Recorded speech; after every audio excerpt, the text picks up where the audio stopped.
12월로 넘어가는데 이번 주 증시 한번 살펴보겠습니다. 역시 주요 일정들부터 네. 챙겨보시죠. 일단 월요일 날부터 좀 말씀드릴게요. 11월 29일 날은 미국의 사이버 먼데이라고 아마 많이 들어보셨을 텐데 블랙 프라이데이 끝나고 나면 이제 월요일 날 보통 이제 출근들을 할 텐데 그 컴퓨터 앞에서 이제 못다한 온라인 쇼핑을 하는 문화가 좀 일부 있나 봐요.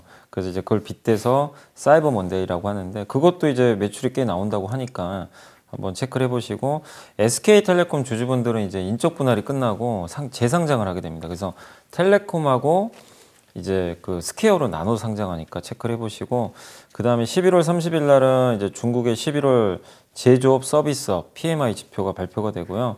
파웰 의장하고 옐런 재무장관이 그날 또 발언이 있다고 합니다. 그래서 어떤 발언할지 좀 봐야 되겠고 그 다음에 12월 1일 날 한국의 11월 수출입 데이터 발표되고 중국에서는 11월 차이신 제조업 지수 발표가 되고 미국에서도 역시 그 ISM 제조업 지표가 발표됩니다. 그리고 미국 연준이 경기 동향 보고서죠. 베이지북을 발간을 하고요. 그 다음에 코스닥 같은 경우는 전환사채 리픽싱 조건 변경 개정안이 시행되는데 이건 좀 잠시 후에 또 자세히 한번 설명해 드릴게요. 그리고 12월 2일 날 목요일 날은 한국의 3분기 GDP 성장률이 발표가 되고 마지막으로 3일 금요일 날은 미국의 11월 고용보고서가 발표되고 미국의 그 부채 한도 유예가 종료가 된다고 합니다.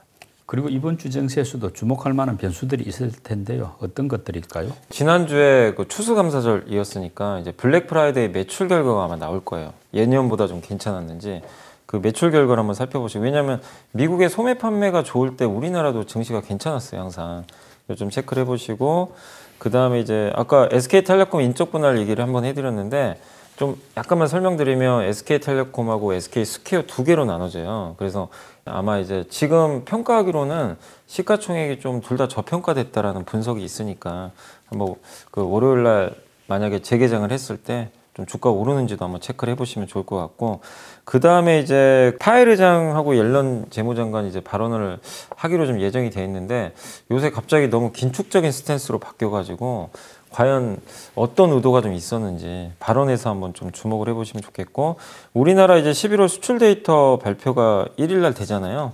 근데 이번에 예상하는 데이터는 뭐냐면은 20%대 후반 정도 성장할 것 같다 수출이 여전히 고공행진할 것 같고 예상 수출액은 590억 달러 정도 전망을 하고 있으니까 이 수치를 참고하시면 되겠고 사실 중국 지표에서 제일 중요한 게 저는 12월 1일 날 발표하는 차이신 제조업 지수 이게 왜 중요하냐면은 중국의 중소기업 대상으로 설문조사한 지표거든요. 그러니까 중소기업들 대상으로 이게 만약에 낮게 나오면요. 중국이 경기부양책 쓸 가능성이 점점 빨라질 수도 있어요. 그래서 차이신 제조업 지수 한번 좀 잘 체크해 보시고 그리고 아까 제가 잠깐 언급만 드렸는데 이게 좀 중요한 이슈인 게 뭐냐면 코스닥의 전환사채 리픽싱 조건 변경 개정안이 시행이 돼요. 12월 1일. 그러니까 전환사채 발행을 많이 하잖아요. 12월 1일부터는 발행하는 전환사채는 리픽싱 조건이 변경됩니다. 리픽싱이 뭐냐면 지금 10,000원인 기업에 전환사채를 발행했을 때 7,000원에 발행했다고 쳐볼게요. 네. 근데 주가가 7,000원까지 폭락을 하면요. 리픽싱이라고 있어요. 발행가를 더 낮춰버려요. 네. 뭐 예를 들면 5,000원. 새로 조정하는 거죠.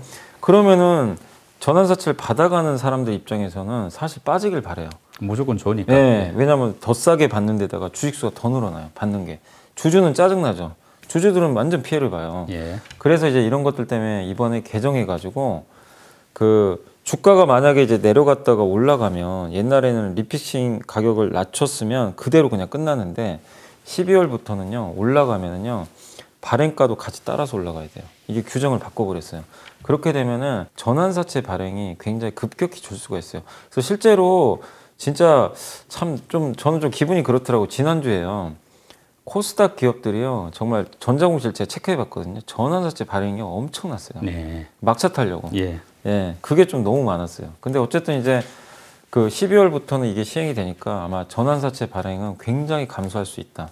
주주 가치가 높아지는 좀 이거는 거죠? 주주를 위한 거죠, 사실 네. 어떻게 보면. 그래서 좀 좋은 제도인 것 같고, 그래서 12월 초에는 좀 중요한 좀 데이터들이 많기 때문에 증시 변동성은 조금 확대될 것 같습니다.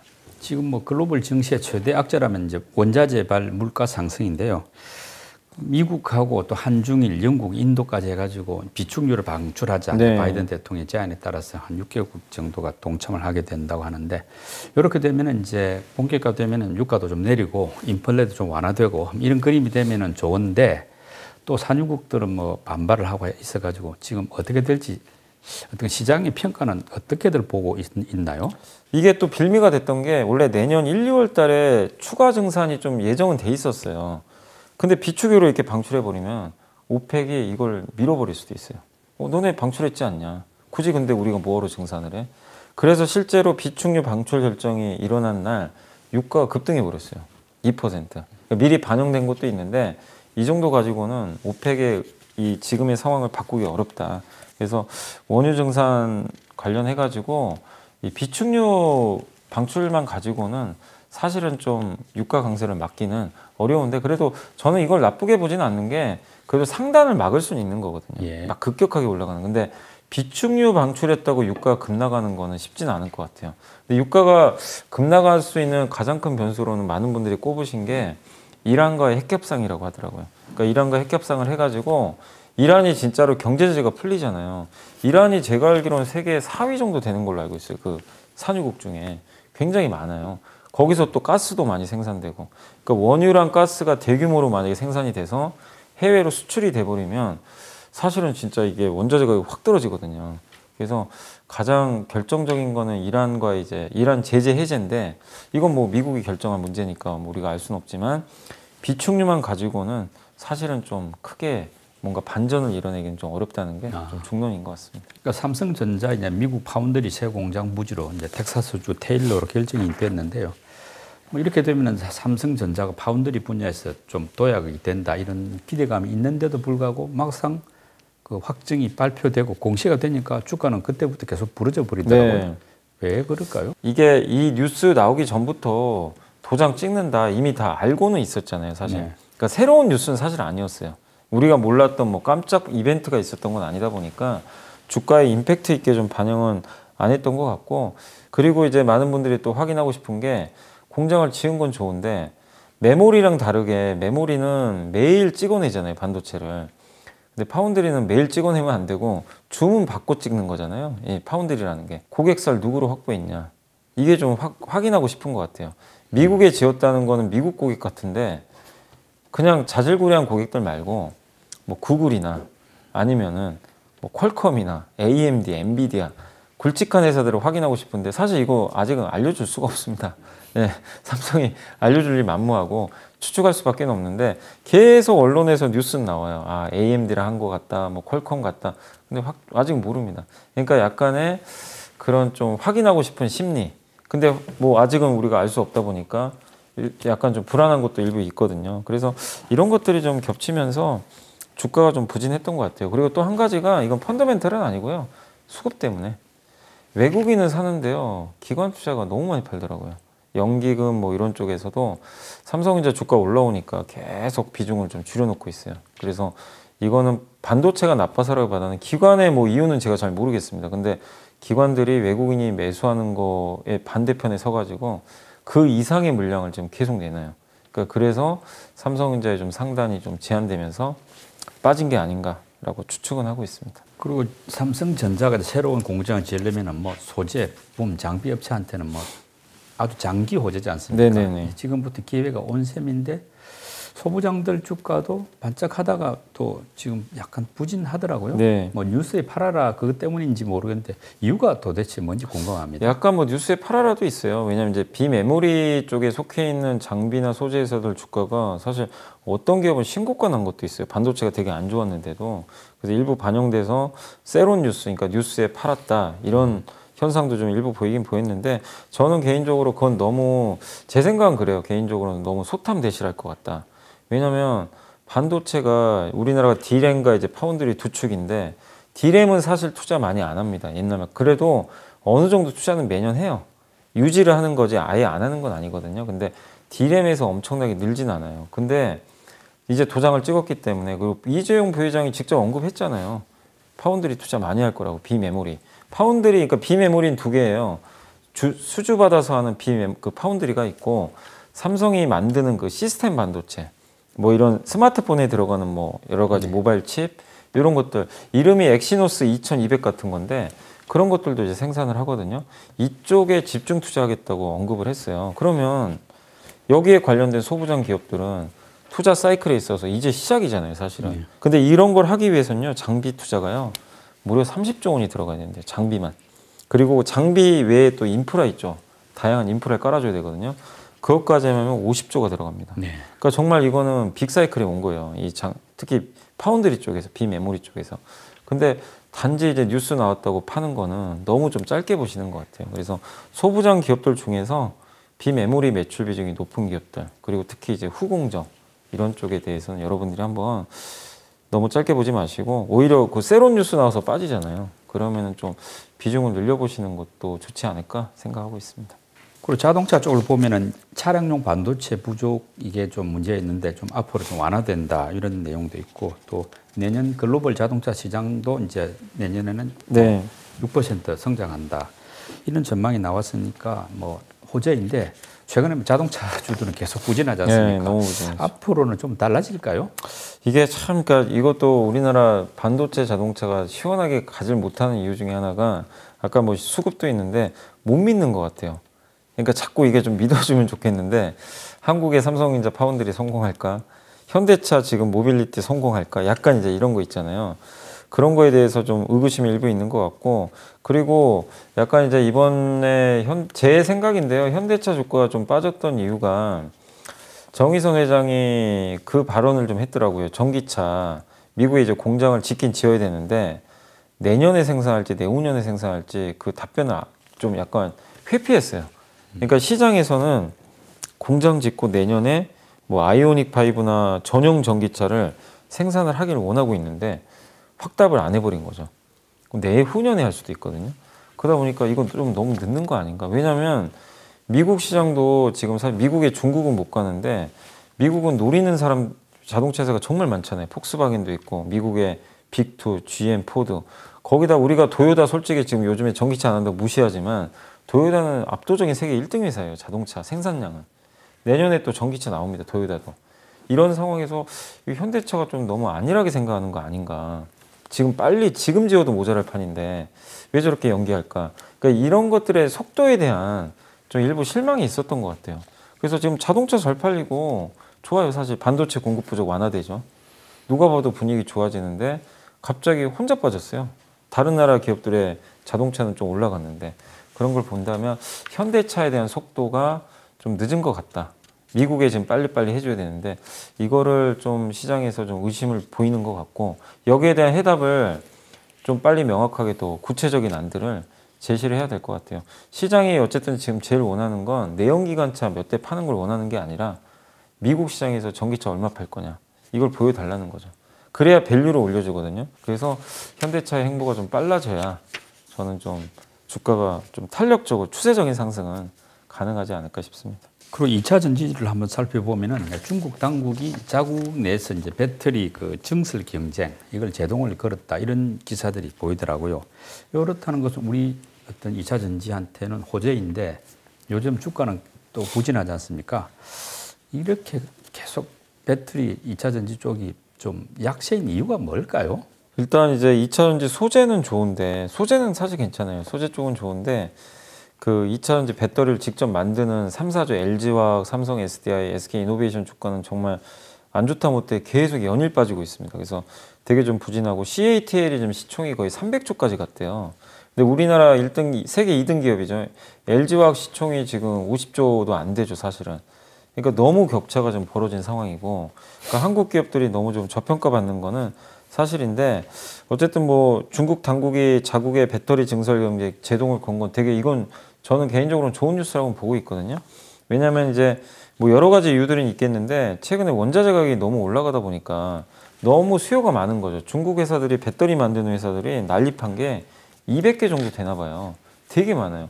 근데 이 기업들이 서로 이제 원자재 구하면 원자재 가격이 더 튀니까 그게 하나가 있고 그리고 좀 그냥 그저 그런 회사 몇 개 육성하는 것보다는 중국도 CATL과 BYD 위주로 그냥 육성을 하자.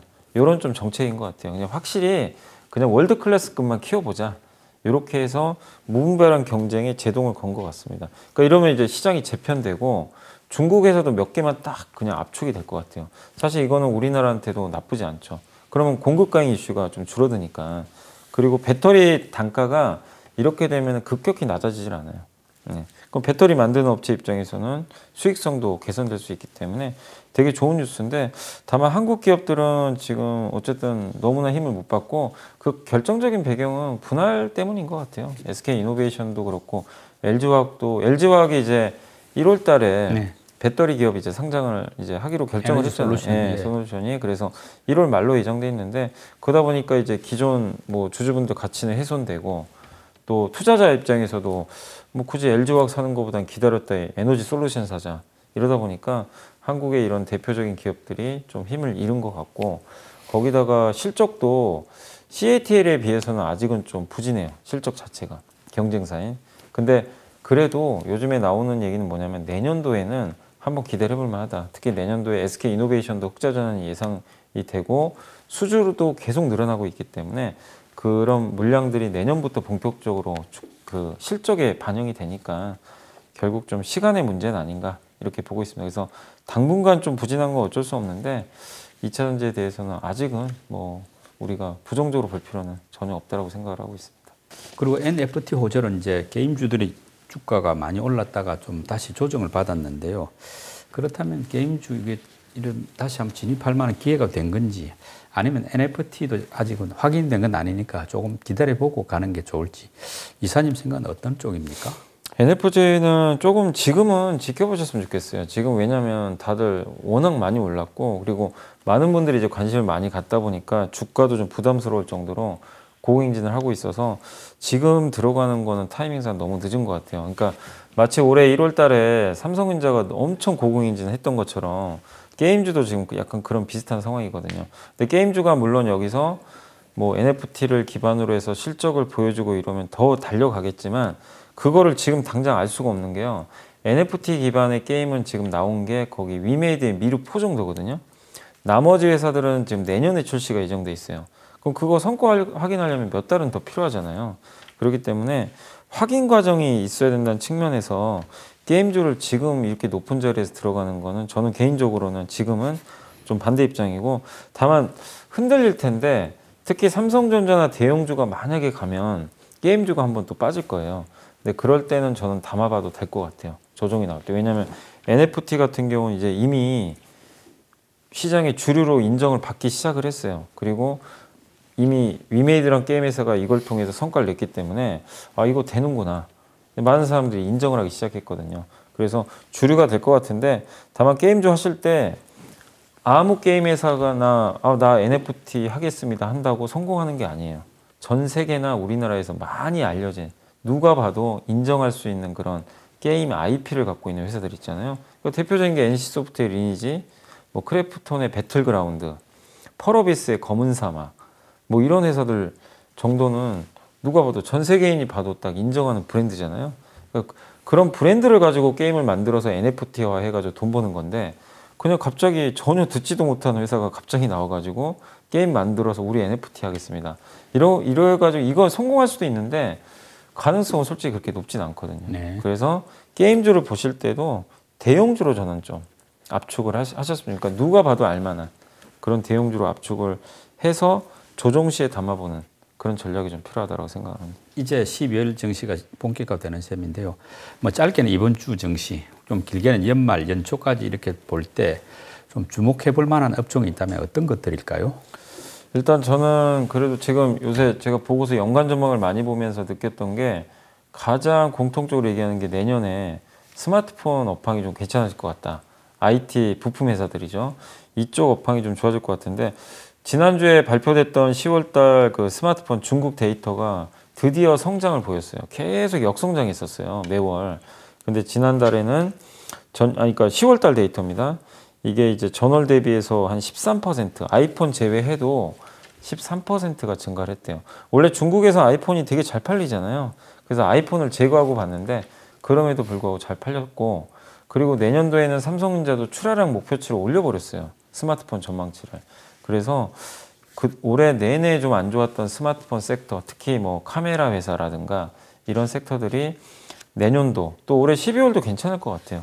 예, 그래서 이 스마트폰 부품 섹터들 좀 눈여겨보시면 좋겠고, 특히 스마트폰 부품 섹터는 자동차용 카메라 같이 하거든요. 확장성도 있고, 그다음 두 번째는 아까도 말씀드렸지만 저는 어쨌든 올해 연말 연초에 혹시 막 좀 시장이 안 좋아서 흔들리게 된다면 반드시 편입을 해야 되는 쪽으로 반도체 소부장 있죠. 삼성전자 뭐 다들 아시니까. 그래서 반도체 소재 부품 장비주들 그 중에 하나 정도는 잘 고르시면 좀 좋을 것 같고, 그 중에 비메모리 비중이 좀 높아지는 기업들 있잖아요. 그런 쪽으로 좀 한번 찾아보셔가지고 투자를 한번 해보시면 좋을 것 같고, 그리고 공교롭게 지난주에 이제 변이 바이러스 때문에 바이오 기업들이 금요일에 한번 확 올랐었는데, 그걸 떠나서라도 올해 내내 바이오가 너무 부진했어요. 근데 연말 연초에 항상 바이오가 강하고, 제가 말씀드리는 바이오는 뭐냐면 신약 개발하는 회사들 있죠. 이쪽 아무도 기대를 안 해요. 근데 내년 1월에 JP모건 헬스케어 컨퍼런스도 있고 주가도 워낙 낮아져 있고, 신약 개발은 안 할 수가 없어요. 지금 계속해서 투자도 하고 또 기술 수출 얘기도 간간히 나오니까, 예, 가격 면에서도 되게 메리트가 있으니까요. 좀 다크호스로 바이오 기업들도 한번 연초를 좀 한번 대비해서 편입해 보시는 것도 좋을 것 같습니다. 이제 마지막으로 초보 투자자들을 위한 팁 제공 순서인데요. 연불리의 보고서 어떤 내용일까요? 일단 이제 요거는 아까 잠깐 언급드린 대로 IT 부품주에 대한 보고서거든요. 이게 뭐냐면 하이투자증권에서 나왔던 보고서고, 이것도 역시 그 한경 컨센서스에 있습니다. 제목이 뭐냐면요, IT 부품주의 귀환이고요. 이걸 작성하신 분은 하이투자증권의 고의영 애널리스트가 작성을 했습니다.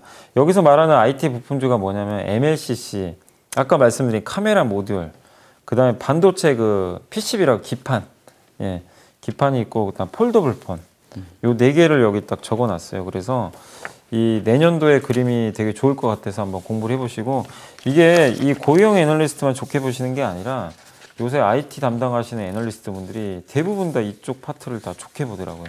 올해 너무 암울했는데 뭔가 좀 분위기가 바뀌어가니까 지켜보시고, 간단히만 그냥 말씀을 몇 개만 드리면, MLCC는 내년 그 2분기가 좀 바닥이래요. 지표상으로. 그러면 주가 먼저 가잖아요. 반도체처럼. 그래서 지금부터 주가는 좀 오히려 비중을 늘릴 필요가 있다. 이런 얘기고, 반도체 기판은 올해 너무 좋았어요. 올해도 좋고 내년에도 좋대요. 기판 쪽이. 특히 자동차 쪽으로, 서버용 쪽으로 기판이 늘어나기 때문에 좋고, 세 번째가 카메라인데 P와 Q가 동시에 좋아진대요. 뭐냐, 카메라 단가하고 Q는 물량. 왜 이렇게 늘어나면, 일단 스마트폰이 올해보다 내년이 더 잘 팔릴 거란 전망이 있어요. Q 물량 늘죠. 단가는 왜 늘어나냐면, 지금 이런 이제 좀 프리미엄 스마트폰에는 OIS라는 기능이 다 들어가요. 이게 손떨림 보정 장치라고 하죠. 카메라 찍을 때. 근데 저가폰에 안 들어가 있거든요. 근데 삼성전자가 중저가폰에도 넣어버린대요. 이걸 넣으면 카메라 모듈 가격이 올라가 버려요. 이걸 납품하는 기업은 당연히 마진이 올라가겠죠. 그래서 P와 Q가 동시에 간다. 그 뒤에 또 AR 기기에도 들어가니까 그 부분 좀 보시면 좋겠고, 마지막으로 폴더블 폰은 이제 다 인정하는 분위기 같아요. 근데 폴더블 폰 쪽에서 내년에 1,600만 대, 어떤 증권사는 1,400만 대 예상을 해요.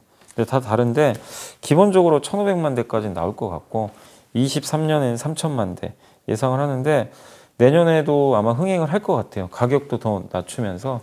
그래서 폴더블 폰에 관련된 부품주도 보자.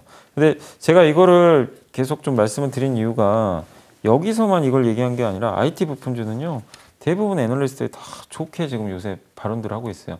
그러니까 시장이 지난주도 안 좋았고, 뭐 이번 주는 또 모르겠습니다. 어떤 변수가 생길지 모르겠지만, 너무 뭐 시장이 일희일비 하시기보다는 이런 보고서를 내년 연간 전망 찾아보셔가지고, 아, 애널리스트들이 공통적으로 좋게 보는 섹터가 어딘가. 특히 보실 건요, 올해 안 좋았던 것 중에서 좋아지는 걸 찾아보세요. 그게 수익률이 더 좋거든요. 왜냐하면 올해 좋았던 거는 이미 주가들이 좀 올라와 있어요. 근데 올해 안 좋았다는 얘기는 뭐죠? 주가가 빠져 있다는 얘기죠. 그 업체들 중에서 내년에 좋아질 게, 우리가 알기는 어려우니까 연간 보고서 보고 판단을 해보시면 전 정답이 생길 거라고 생각합니다. 그래서 그런 면에서 이런 보고서들 한번 계속 한경 컨센서스 무료로 나오니까 찾아서 좀 공부해 보시면 좋을 것 같습니다. 이제 12월입니다. 주식도 한 해를 정리하고 또 새로운 한 해를 대비하는 그런 단계가 아닌가 싶습니다. 방금 연 이사님 설명처럼 연간 보고서들 많이 찾아서 공부해 보면 도움이 될 것 같습니다. 연블리의 비밀노트 오늘 순서 마칩니다. 연 이사님, 다음 주에 뵙겠습니다. 네, 감사합니다.